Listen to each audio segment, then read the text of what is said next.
am glad All Saints College, under the guidance of Diana V. Prakash and Sister Carvalho Faustina Cecilia, has come up with a club to give students an arena to engage in ideas. I wish the club all the very best and with great happiness declare the Speech Box Club inaugurated. I understand Mr. Alastair Hagger, our first speaker, is here to give you insights into analysis of poetry. I hope all of you enjoy the session and wish and pray that you continue to engage more and more with the world of brilliant ideas in the days to come. Thank you, my dear students, and wishing you all good luck. Thank you very much, madam, for inaugurating our club and telling the students a little bit about what the club is meant for. Thank you very much for your constant support and encouragement. Without your support, we wouldn't be able to do this today. So right now, I think we can start our session, and it will be taken over by Mr. Alastair Hagger, who is joining us from England. Welcome, Mr. Hagger. We are delighted to have you here. Hello, everybody. I just want to make sure if you can just tell me in the chat stream if you can hear my voice okay. Am I clear? Okay, great. Thank you. Thank you, Ms. Prakash. Thank you, Dr. Mangalam. And thank you, everybody at All Saints College for this lovely invite. I'm really honored to be part of the inaugural session. I think it's a wonderful idea. As the previous speakers said, it's ideas that run the world, and you as young people are idea machines, and we rely on you to create and implement ideas for a better future. As Ms. Prakash said, I'm here in Margate in England, in the southeast of England. It's one of the most eastern tips of the country. We're actually closer to France than we are to London. And I was calculating how far away from you I am today, and it's approximately 8,260 kilometers. So I'm delighted to be part of this virtual space with you, and I hope you're well, and I hope you're keeping well in these very challenging times for all of us. Okay, so if you'll bear with me, I'm going to open up my screen. And we'll begin.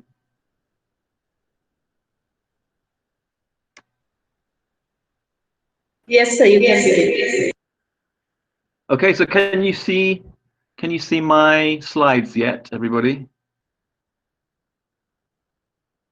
There's a little bit of a delay.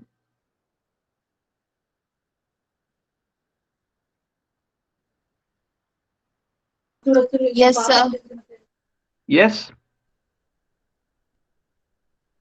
Okay, so I wanted to talk to you today about analyzing poetry because in all the time I've taught poetry and analysis, one of the problems that comes up most often from students is they don't know where to begin. They don't know where to start.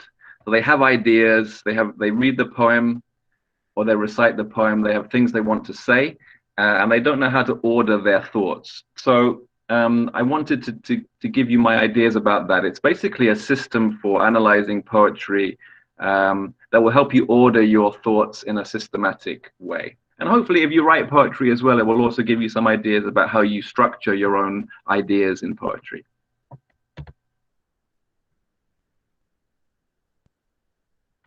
Okay, so I called it a box without sides. So when we look at a poem for the first time, I like to think of it as a box. So we're asking ourselves some questions right from the beginning. What kind of box is it? What's inside? And what are the details of the things inside? And then some bigger, more general questions about the poetry and the poet. What did the poet do with this particular poem? How did they do that? And why did they do it that way? So these are the questions we're going to be looking at today. And we're going to look at one poem that I really, really like. It's not a difficult poem, but it's a beautiful poem. and it's a nice poem to analyze in terms of using this system that we're going to talk about. So my first thing to ask you is, no cheating. I'm going to show you this poem. I'm going to give you a few minutes to read it and think about it, but please do not use the power of the internet to find out the poet's history or the name of the poet. So use the power of your own brain, not the power of the internet for now. Okay. Can you all see the poem? Yes, sir. Yep. Yes, sir. Okay, so just take 2 or 3 minutes to read through this poem to yourself and just see what comes to mind from a first reading.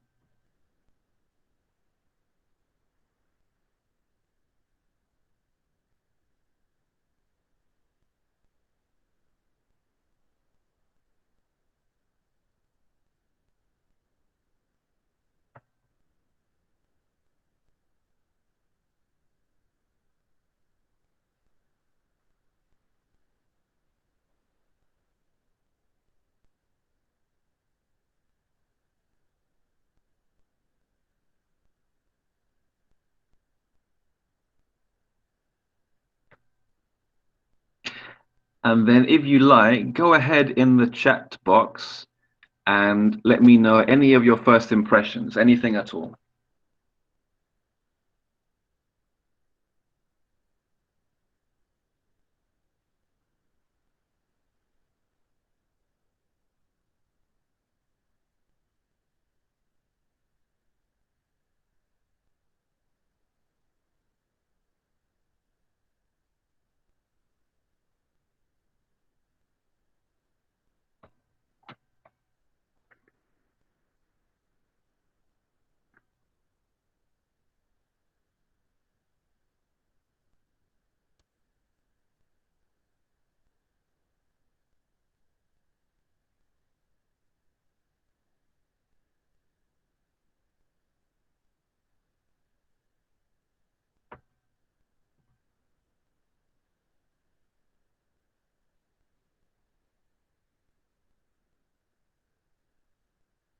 Does anybody have any ideas?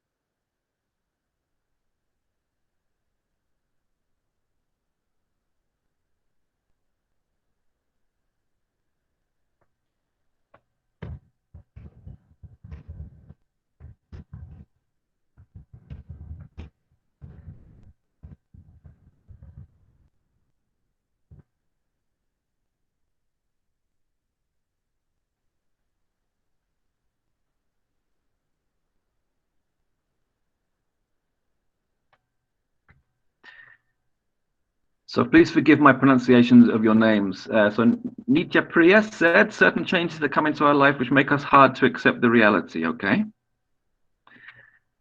And College Curiosity said, nature and relation with poet.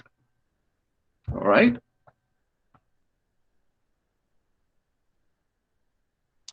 Nothing is persistent from Rima. Devika says, the change in the way someone loves us, okay? All of these are valid ideas.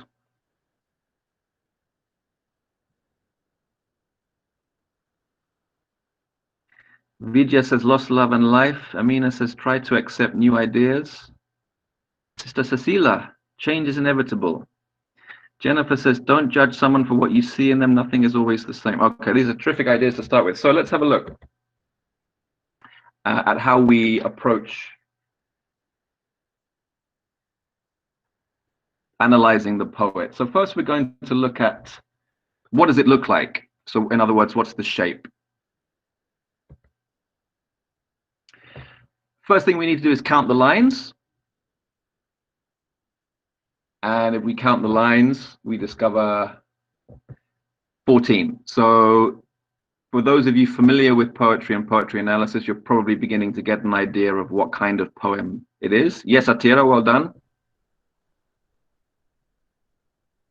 So once we've counted the lines, the next thing we need to look at is the meter, in other words, the rhythm of the poem. When we discuss meter, we're using prosody. So how do we do that? Well, we can see that the lines are of a consistent length. So let's take one line. And the first thing we should do is count the number of syllables. Hopefully you all know what one syllable is. For those of you who don't, one syllable is one vowel sound. So for example, food has two vowels, O-O, but it has one vowel sound, U. So we count the number of syllables by counting the vowel sounds. And if we look at this first line, pity me not because the light of day, we can count 10 vowel sounds there, 10 syllables. And we can divide those syllables into feet. And a foot is a set of syllables together. There are lots of different kinds of feet. We'll talk about that in a second. In this case, we see that it's 5 sets of feet which are unstressed and then stressed. Now, this is not the way that we read the poem. It's the inherent meter of the poem, the inherent rhythm of the poem. If we read poetry using the meter, we'd sound like a robot. It's the underlying rhythm of the poem, not the way that we read the poem aloud. They're two very, very different things. So if it has 2 syllables, if it has 5 sets of feet which are unstressed and stressed, then we know that the meter is iambic pentameter. Can anybody tell me what's important about iambic pentameter? I should stress that this is analysis of poetry in English. I'm aware that poetry in other languages has a often very different meter and a very different sort of personality, but this is specific to poetry in English. And when we talk about iambic pentameter in English, can anybody tell me what's important about that, the universality of it? Shakespeare did write an iambic pentameter, Rima, yes. Why though?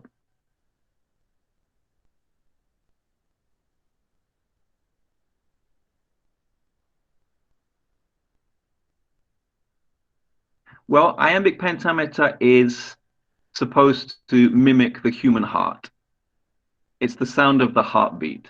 Ba-bum, ba-bum, ba-bum, ba-bum, ba-bum. So lots of poetry is written in iambic pentameter. Shakespeare wrote large portions of his plays in iambic pentameter. Yes, it's like a natural rhythm. It's the rhythm of the heartbeat, which is underneath everything in the poem, if it's written in iambic pentameter. So if you imagine while you're speaking in lots of different cadences, different rhythms, you're stopping and starting, but underneath your heart is beating to this same rhythm. Okay, so we've identified the meter. We then need to look at the rhyme scheme. So have a look at the poem again and see if you can identify the words that rhyme and see if there's a pattern in those rhymes.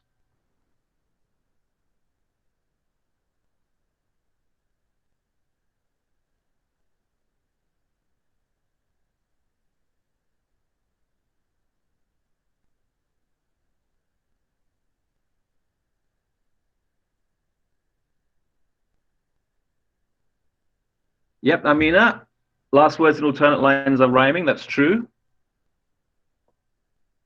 First 4 lines are A, B, Sucheta, that's right.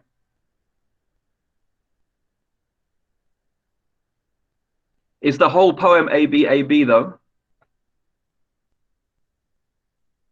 There you go, Anaka, have I pronounced your name correctly? Anashana, yes.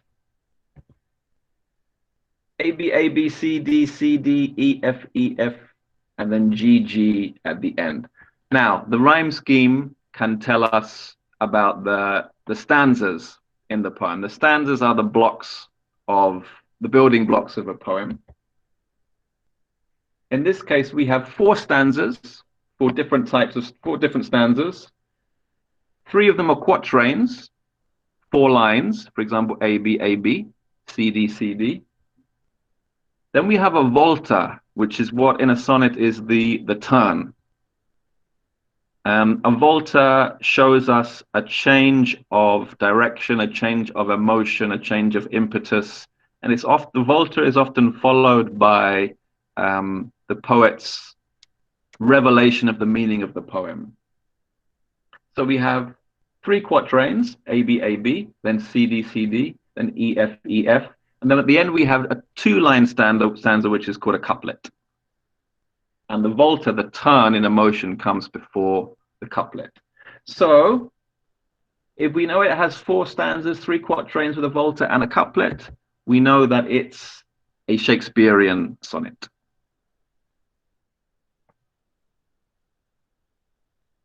Anybody know the other common sonnet type?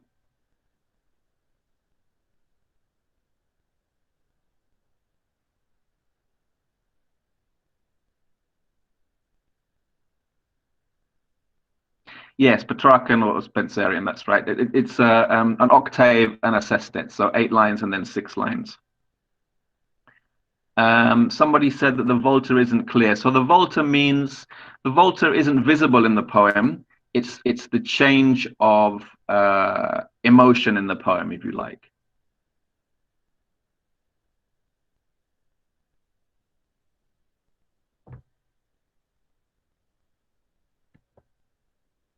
So we've now identified what it looks like. What is it? We know it's a sonnet. And then we're going to look at how does the poet achieve what he or she wants to say. In other words, the method. So you've probably by now identified the theme. Sonnets were written to express love. This poem is also expressing love, but it's doing it in a very different way. If we just isolate some of the important vocabulary, beauties, desire, love, love, heart.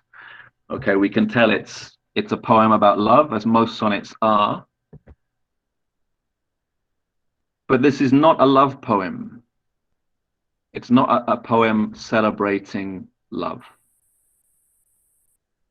So we need to discover more about what the poet is trying to do. So let's look more at the language. First, we have this really interesting repetition of language. Pity me not, pity me not, pity me not. And then after the volta, we have pity me.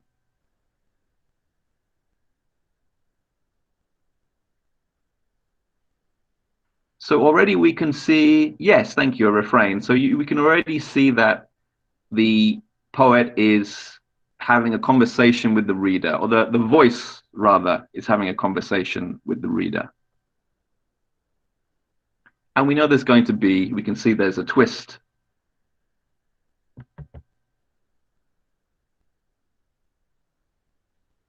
So we have this repetition or refrain, and then we have a resolution of that after the volta.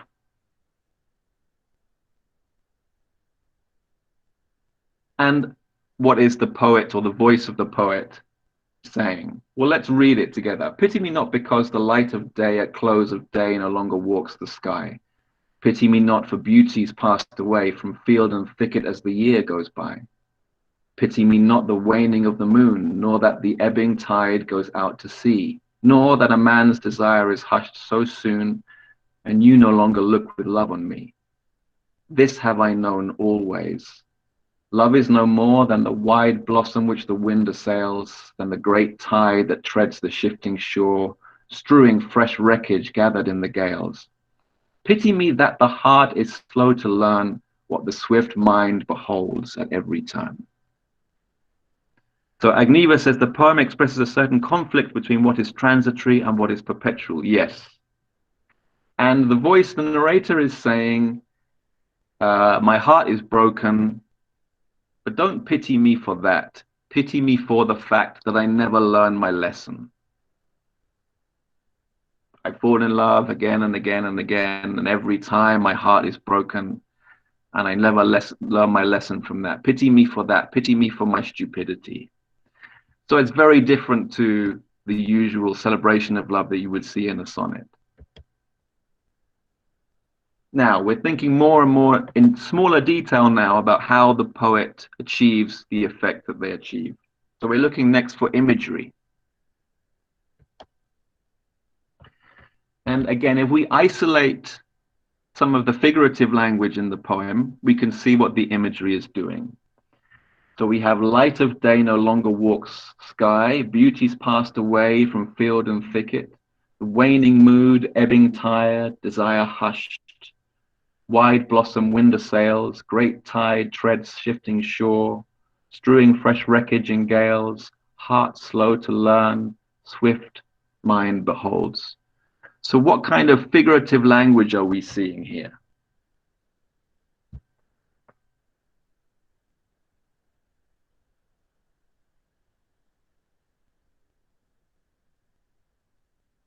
For example, if we say the light of day no longer walks the sky,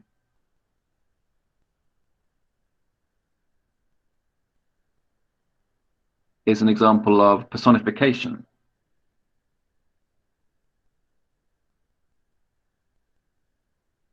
Desire hushed, isn't, yes, really well done. Great tide treads the shifting shore, another example of personification, strewing fresh wreckage in the gales. The heart is slow to learn, the swift mind, what the swift mind beholds, again, personification.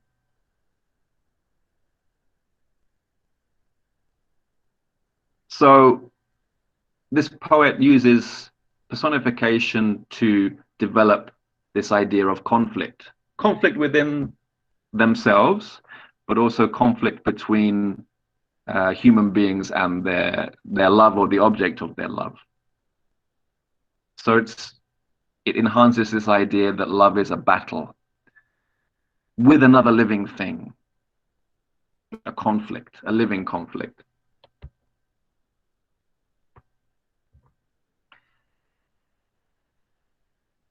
So the poem is full of personification. It's full of metaphor, the metaphor of a happy love being destroyed by the gale of heartbreak, for example. And the symbolism of things like the moon. As you know, the moon for thousands of years has been a symbol of life and love and rebirth. And by looking at that imagery, we can discover that the theme of the poem is not love. The theme of the poem is destructive love.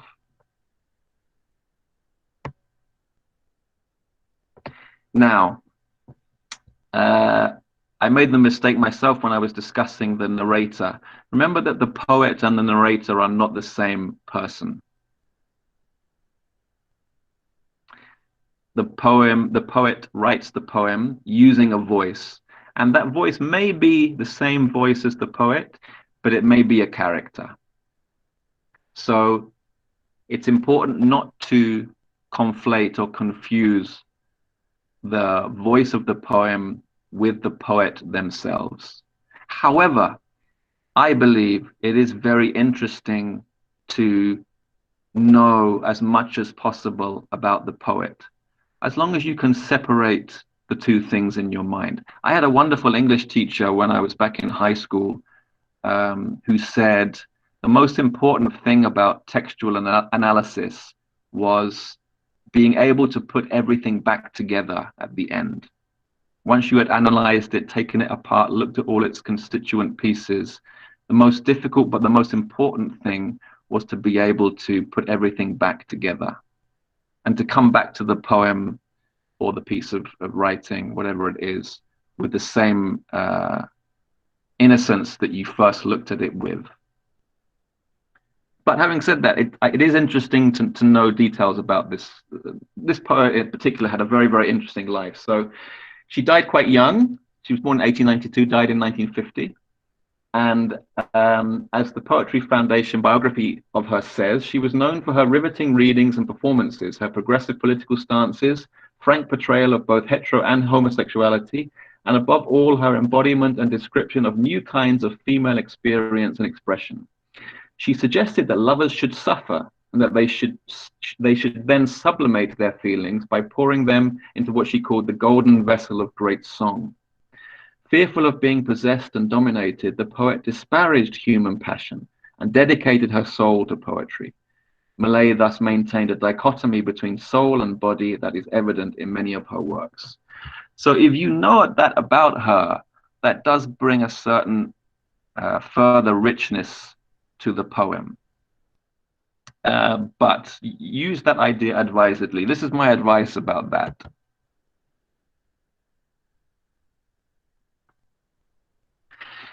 If you imagine it like this, poems are the children of criminals. So whatever the poet has done in their life, it's not the poem's fault.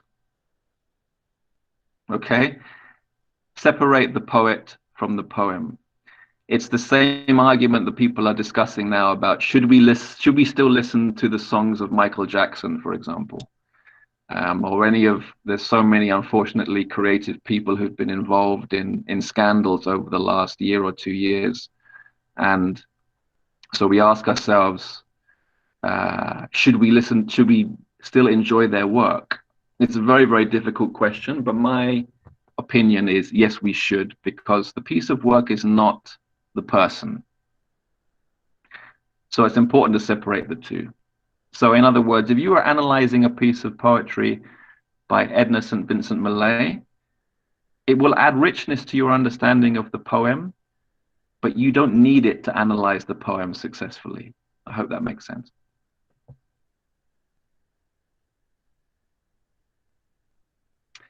Okay, I'm just going to check the time. I think we're still okay for time, are we? Yep. Okay, so now we're getting smaller, and we've looked at the form, and then we've looked at the language, and now we're getting smaller and looking at the effects that the poet creates with sound. So let's have a look at these, for example. Man's desire is hushed so soon. Longer look love. Tide treads, shifting shore, fresh wreckage, gathered gales. Can anybody tell me what effects are being used here? Alliteration. Thank you, Rima. Yes, Vani. Yes, Richa. Yes, Miduna. Oh, sorry, you just said yes, sir. Alliteration, Vijay, that's right. This is true. What kinds of alliteration are being used here?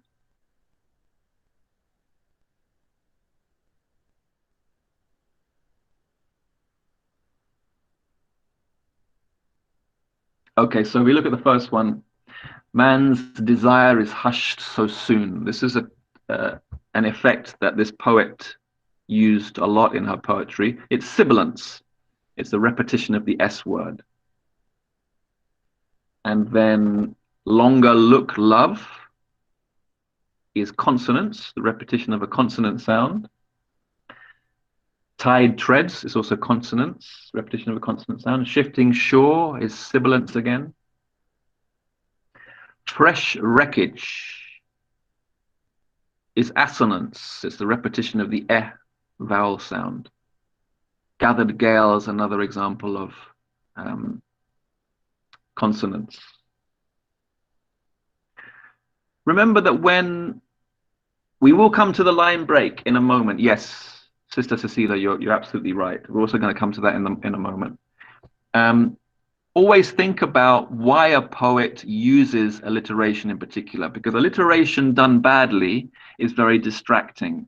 So the poet knows that by using alliteration, they are drawing your attention to a particular moment.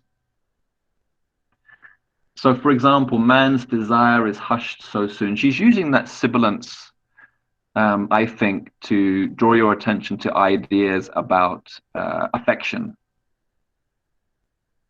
But she's also using it to create the sound of the sea, to emphasize this idea that love is destructive in the same way that the sea is destructive.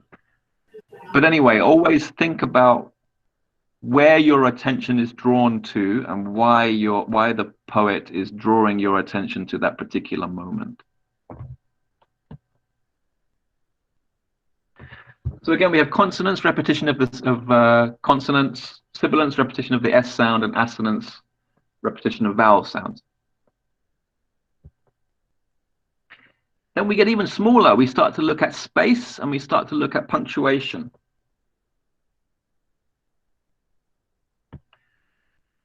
So we see that in this line, we have a colon. This have I known always. Love is no more. And then she goes on to tell us what she thinks, her negative opinions of love. And she's used a colon here to create, as Sister Cecilia says, it's a line break, also known as a caesura. And it's only used once here in the whole poem. And it has tremendous impact. This is the moment where she tells us what she thinks is the truth about love. So these effects used sparingly can be incredibly impactful in a poem.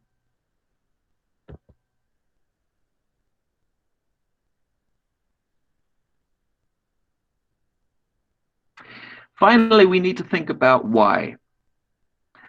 A poet has an idea, they want to write a poem, they want to express something. There are millions of ways they can do that. At last count, people think there are around 50 different forms of poetry, sonnet being one of them. So the poet is making a conscious choice to express their ideas in a particular way. In this case, she's chosen the sonnet form, she's chosen the Shakespearean sonnet form, and then she's making choices about the type of language that she uses to express herself. So we always want to think about why. Why has the poet made that choice and not any of the other infinite number of choices that he or she could have made? So first, why a sonnet? Well, another poet, Rachel Richardson, says the best sonnets do perform this escape. It's the escape from the box. You create a box, you put the poem in the box, and then the poem, if it's a good poem, escapes from the box with the power of its ideas.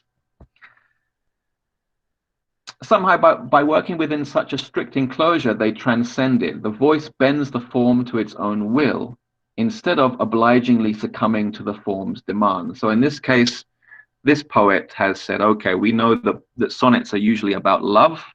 They're usually positive. They're usually romantic. I'm going to subvert all of those ideas in the same form. So she's using irony to turn a popular love form against itself, in other words. And then her use of iambic pentameter is in conflict with the physical distress of the reality of love, the dangerous arrhythmia that tries to escape from the pulse. It's like the heart is at war with itself. So underneath everything, you have the heartbeat, but then you have this tremendous clashing and conflict on top of that. So it's like the terrible moments where you fall in love, the terrible moments when you fall out of love, where you feel that your heart is getting faster, or that your heart is beating quickly, or your heart is beating with an irregular rhythm. You know, these things within you are in conflict. Why did she choose this language, this imagery?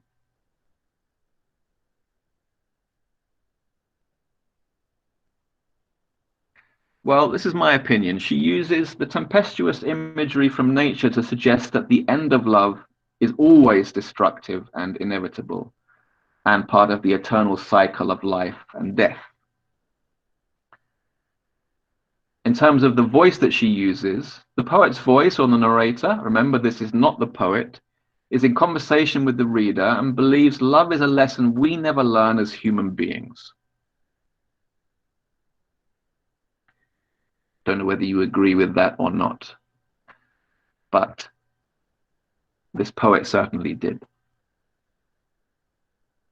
So those are some of the reasons we can look at in terms of why the poet has made the choices that they've made to express that certain set of ideas. just a quick recap then, in terms of the order in which I like to look at and analyze a poem when I come to a poem for the first time. Think about what, in other words, the shape of the poem. Think about how, the methods used to write the poem, and think about why. What's the intention of the poet? Why are they choosing the things that they choose? And then when you're actually taking the poem apart, go from big to small. Think about the form, think about the line number, the meter, and the rhyme scheme. Then think about the content, for example, the language and the imagery and the voice being used, and then get smaller down to the details of things like the effects of alliteration, for example, and punctuation and space. You can use that basic technique to analyze any poetry. And it's just a way of ordering your thoughts before you sit down to write an essay, for example. Or do it in reverse and write a poem. Thank you very much, everybody.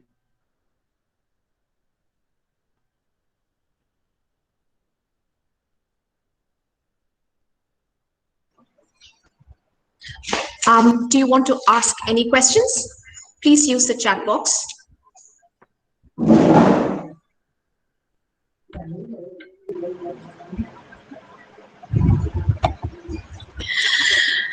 Thank you, Mr. Hagger, for this delightful session. It was really, really interesting. You're welcome. We had a consistent 160 students throughout the session. Thank you very much. So we had a really big group of students here. I would like some feedback or some questions in the chat box from the students.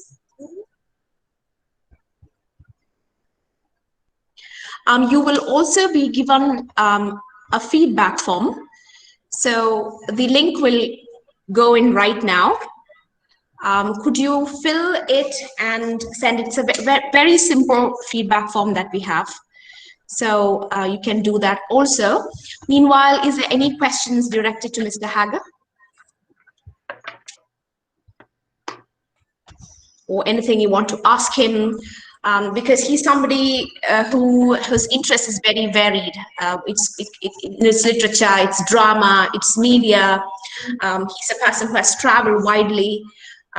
So don't be shy. Our students have a starting problem often. So they, once I asked one of my students to, a group of students to actually respond, and they said, "Ma'am, we don't want to embarrass ourselves. So please don't worry about that." So go ahead and ask. No, don't worry about that. Go ahead. Go ahead and embarrass yourself and everybody. That's why we're here. So please go ahead and ask him anything at all. Actually, he would be. I think I personally feel that Alastair is best when in Q&A kind of thing, when somebody's asking him something. He's at his best. Okay, I think there's something here. Can you briefly tell about the critical analysis of the poem? I can't really understand what you meant. Could you elaborate what you meant? Miduna, thank you for the feedback. Critical analysis means, what did you mean by that? Like a general take on the poem, like how he evaluates a poem, whether it's a good one, or whether it's the popularity of the poem. What did you mean by that? Alastair, how would you? What are your responses to the poem? Like, what do you? How would you place it in the world of poetry? Well, I love this poem because I'm not a fan of sonnets. Okay. And I tend to read free-form poetry. Okay. Mm-hmm. So when I actually taught this poem taught analysis of this poem in Botswana, and okay. I hadn't come across it before I saw it in the syllabus, and okay. It was just really refreshing to see a love poem that's not about love. Okay, all right. And it's a really good example of how you can use. It's like learning any discipline, right? Especially in the creative arts. If you look at abstract art, for example, the great abstract artists, they didn't just sit down to paint abstract paintings. They were Okay. all brilliant figurative painters. So if you look at Picasso's figurative work, for example, he was a brilliant sketcher and painter of landscapes and people. And then he developed the skills that he learned in figurative art to create abstract art. So the idea here is that you learn the rules of doing something, and then you do anything you want to do with those rules. You break the rules after you've learned them. So this is a really good example of a poet doing that. Edna St. Vincent Millay, she understands how a sonnet works. She understands the rules of a sonnet, but she's breaking all of the rules of the sonnet in terms of its thematic power, if you like. So I like poets who do that. I like artists who do that, who demonstrate their mastery of the rules, but then do something very fresh and interesting with it. Okay, great. Vidya asked me, can you please say what are the rules of punctuation in poetry? There are none, Vidya. Okay. There are no rules in punctuation in poetry, unless you're writing a particular type of a form of poetry which has its own rules. If you're sticking to the rules of the form, then the punctuation would follow those rules. If you're writing free verse, you can do anything you want. E. Cummings, I'm sure you've heard his name, but I'll type it. E. Cummings was a poet who really disregarded all of the rules of punctuation. And that's how he created an identity for his poetry. So the simple answer, there are no rules unless you are using a particular form which has to follow those rules, if that makes sense.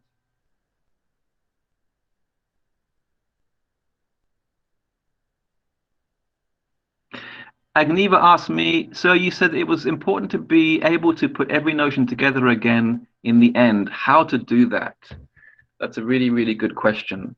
I think it's by using that technique where I said poems are the children of criminals. Separate the poem from the poet. And think of it as a baby. Go back to that feeling of when you first see a poem, you're not judging it.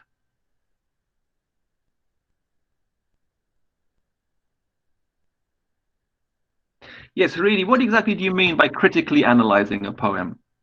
I think the explanation that you gave, I think that was perfect. Like, what is your take on the poem? Where do you place the poem? I think that's what she meant. Okay, yeah. I mean, one way to analyze poetry is to do a comparative analysis. So you could, for example, write about this poem alongside one of Shakespeare's love sonnets, for example, and you learn about the two poems if the two poems have the same form, you learn about them by comparing them. What do each of them do, which is the same, and what do each of them do, which is different? So it's called comparative analysis, which is a very useful technique. Krishna asked me, have you ever been to India? If yes, please talk about your experience. Yes, I have. I came to India in 2010 with the British Council on a tour. I was working for the British Council in literature projects, and I came to India with a famous fantasy writer called China Mieville. And we went to 6 cities in, I think, 10 days. We went to New Delhi, Kolkata, Mumbai, Bangalore, Chennai. But you didn't come to Trivandrum, Alastair. No, I didn't. No, unfortunately. But yes, next time I'd love to. I'm a vegan, so I heard you have amazing vegan food down there. So one day I'd love to come. It's brilliant here. You should come down. There's another question. What if there can be several interpretations about a poem? Is there like a dominant interpretation? Is there a concept of a dominant or kind of a more important interpretation of a poem? Is there something like that, Alastair? How would you look at it?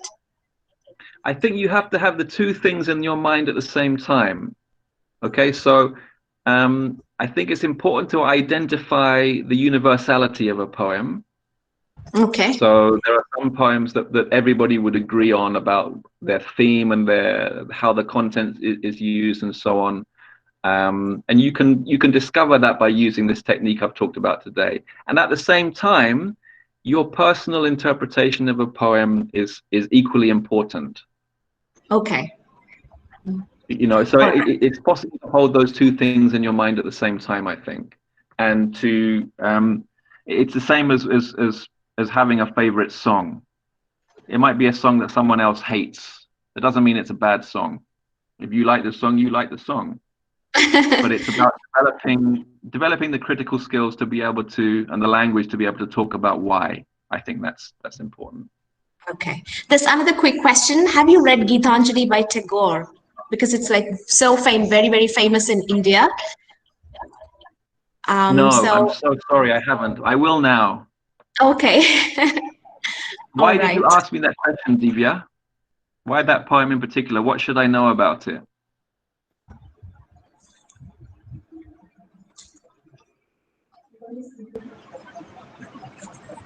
Divya, I think she's there. Why? It defines life, the creator. Oh.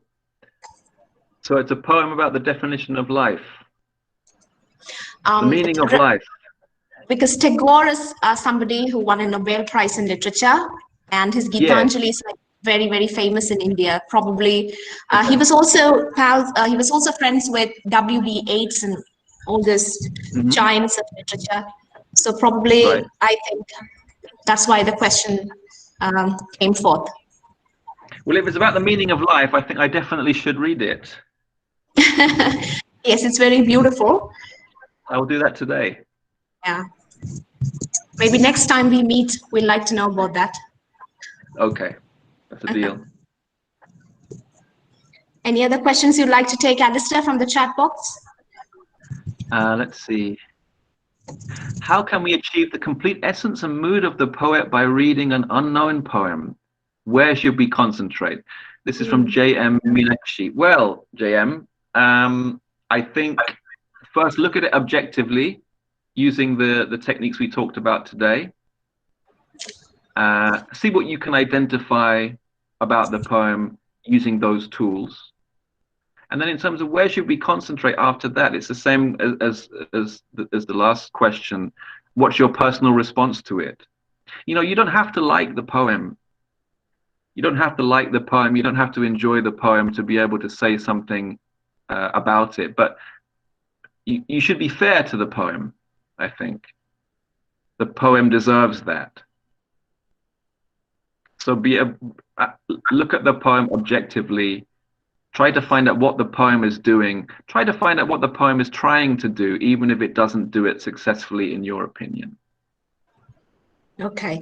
And Alastair, do you think that when we are reading a poem, we need not know anything about the poet? We can just read the poem. What's your take on it?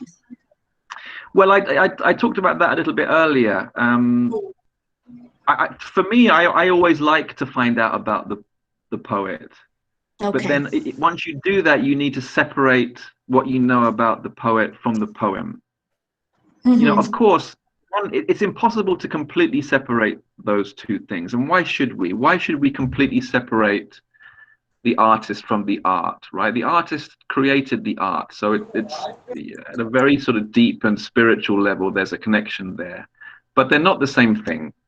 So whatever you learn about the poet or the artist, put that to one side and treat the art fairly on its own terms. Okay. All right. Any more questions? So this is the form that you can fill. Okay. How did vocabulary? How does the choice of vocabulary you mean? Oh, it's a very, very broad question. Can you? Have you faced writer's block? Yes, I have. The answer to that, Guri, yes, I have faced writer's block, and I assume by asking me that question, you also suffer from it sometimes. If you suffer from writer's block, two things you can do. Sit down and write something anyway, but it doesn't have to be what you sat down to write. So if you sat down to write an essay and you've got writer's block, sit down and write a poem.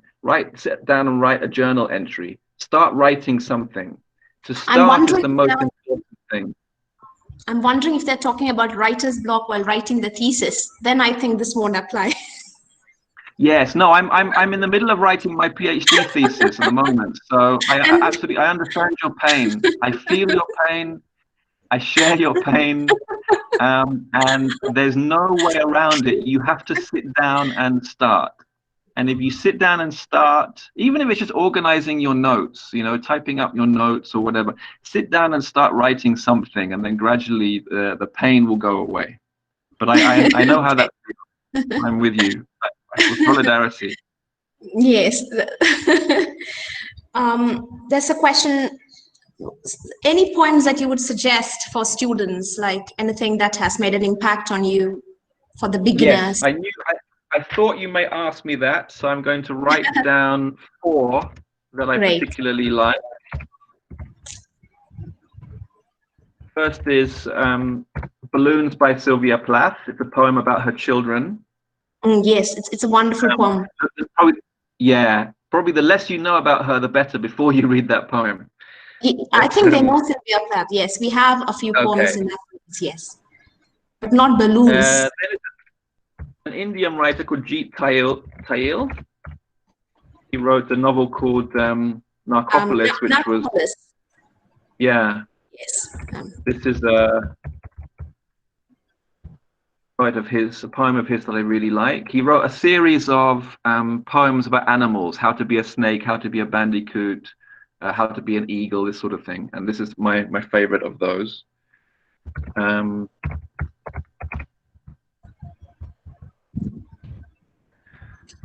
Bukowski was a famous American poet, not really a beat poet, but in a similar sort of vein. And he wrote a poem, very short poem that I really like, about defeat. It's about boxing, but it's about defeat, really, disappointment. Okay. And then one more, which you may know, it's a famous poem.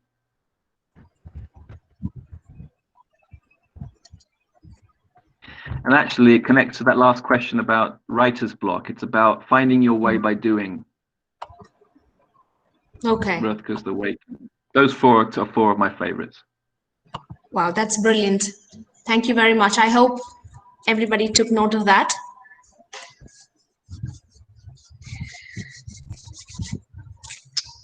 Anything else, students?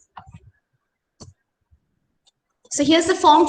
Please fill it out so that I get the names of everybody who attended, and we also get proper feedback.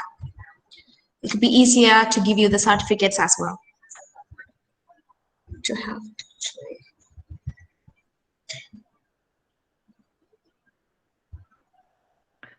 Okay, very last question. Sujita asked me, is it always necessary that metaphysical poems have to be intellectual only? Cannot the simple poems include intellectual manners into them?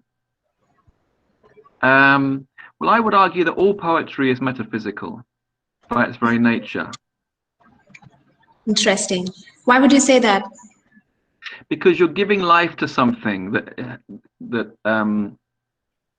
wasn't alive, and it's not human life. It's something much bigger than that. It's the life of ideas, and you're tapping into, if you believe what Goethe wrote, you're tapping into the power of the universe when you do that. So I think a poem is a metaphysical act in the first place. Okay. All right. Thank you very much. So that will be the last question. Over to Sister Cecilia, who's here, who would thank you on all our behalf. Over to you, Sister Cecilia. Thank you. Over to you, Sister Cecilia. Thank you, Diana.